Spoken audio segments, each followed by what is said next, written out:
Hey guys, it's Allie from the blog Hand Gathered Home. Welcome back to my channel. Today I want to share with you guys 6 things that I want to stop doing in my home in 2022.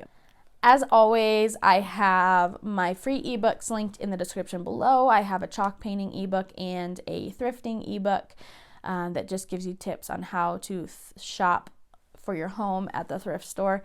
So definitely go check those out and grab those in the description box below. So number 1 is keeping things that I don't love. I'm really tired of having things that I don't love just out of like this fear of like a scarcity of that item. Like if I get rid of a vase that I don't love, then maybe next time I need a vase, I won't have one. But that is kind of silly because I have other vases. Like that's just an example, but I have other vases. So like that's not realistic. So if I don't love something, like I'm just ready to get rid of it. I honestly just hate like the clutter. Clutter overwhelms me, and I think keeping things like that just out of the sake of like being scared of like regretting it or needing it, I think those things are kind of silly because in reality, like there are very few things that I've gotten rid of that I've thought back on and thought I've regretted it. And sure, I've regretted things before like that, but I feel like most of the time I do not. So I would much rather have a peaceful home and a clutterless home than have just a bunch of random stuff that I'm scared to get rid of. So that is one thing I want to stop doing in 2022. Number 2 is I want to stop leaving things half finished in my house. This is a problem for me, and maybe you relate in the way that like I get really excited to start a new project. So sometimes I start a project and then I get kind of bored with the monotony of like the process. So I want to start a new project just for the excitement of it, and then I have several projects going. I also feel like I get distracted sometimes, and so that is why sometimes I feel like I have half-finished projects. But this year I want to stop doing that, and I want to focus on finishing the project all the way through, or at least keeping it minimal where I only have 2 going at once, because I do like to jump back and forth, and sometimes there are certain projects that allow me to just like jump in real quick and jump out when I have like 2 minutes to work on it, and then there are other projects that I need more time to complete. So I feel like I like to have several projects moving at once, but I think I can manage it a little bit better, and just be careful about having half-finished things, because I do love things to be finished and like neatly put back in their place.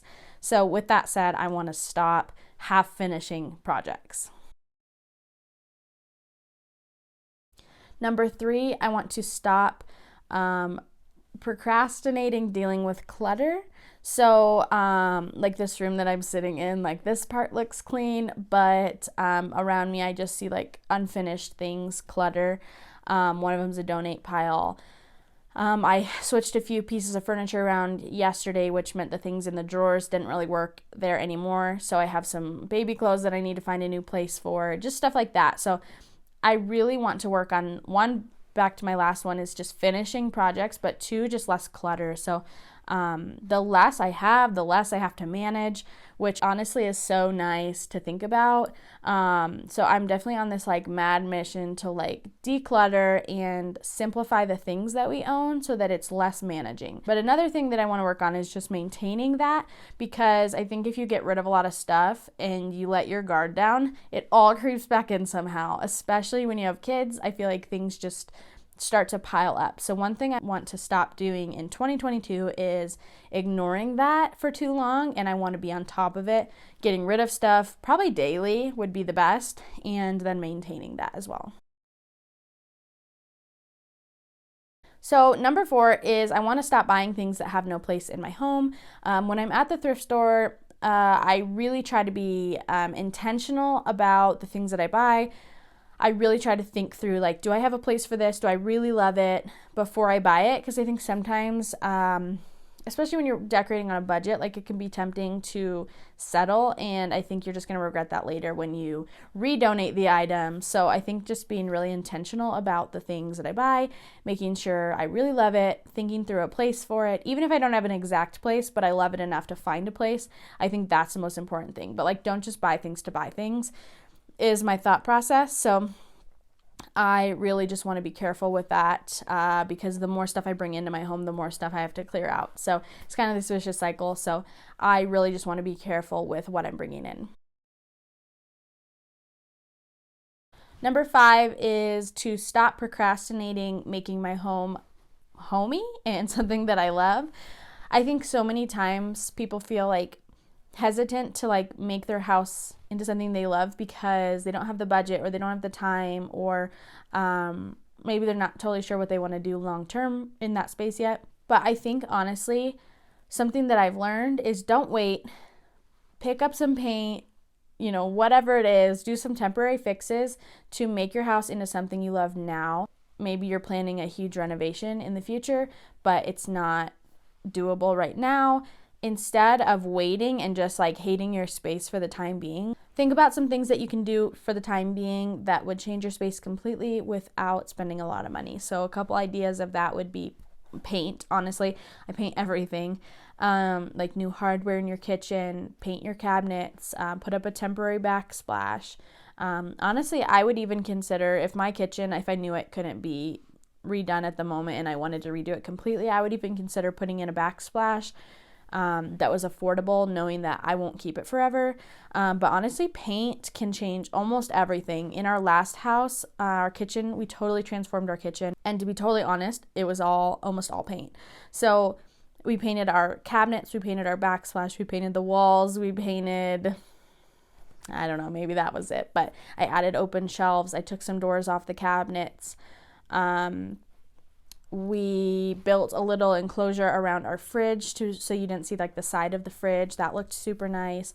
So there's just a lot of ways that you can really change your space up on a really small budget, but make a huge difference. And kind of that space in between, buying your house and renovating or whatever it might be. So I would really encourage you to like think through that and just really work on changing things up without spending a lot of money So basically what I'm saying is don't wait to make your house something you love. Like find a way to do it now, even if it's temporary fixes.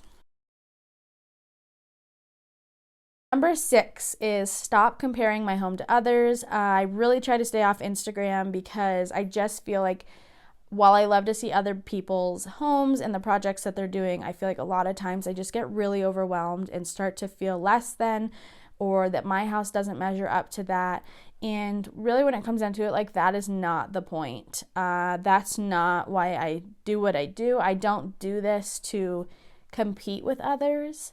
At the end of the day, I do what I do with my house because I want to love it and I want to be happy with it.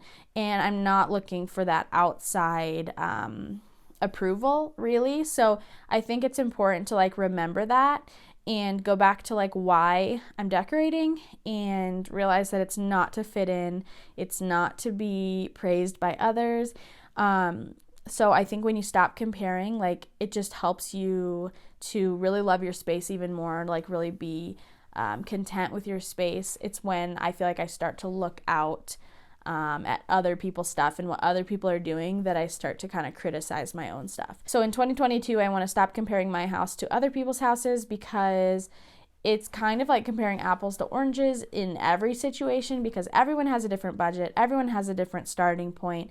Everyone has a different house. Everyone has a different style. Everyone has a different goal. So for me to compare to other people's houses would just be silly because it just doesn't make sense. My goal is not their goal.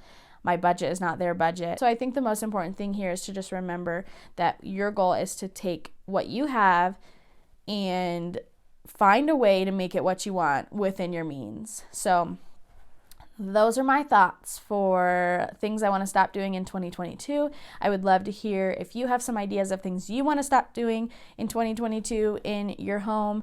I think it's important to reflect back on, 2021. I feel like it went so fast, but like I just want to remember back to like, okay, what things have I been doing that are things that I can ditch for this coming year to improve my home. So those are the 6 things that I came up with. I would love to hear yours below. If you're new here, I would love it if you would subscribe and hit the bell while you're at it so you're notified every time I post a new video. You can expect a new video from me twice a week on DIY, simple living, and making a house into a home on a budget. Thanks so much for watching. We'll see you guys next time.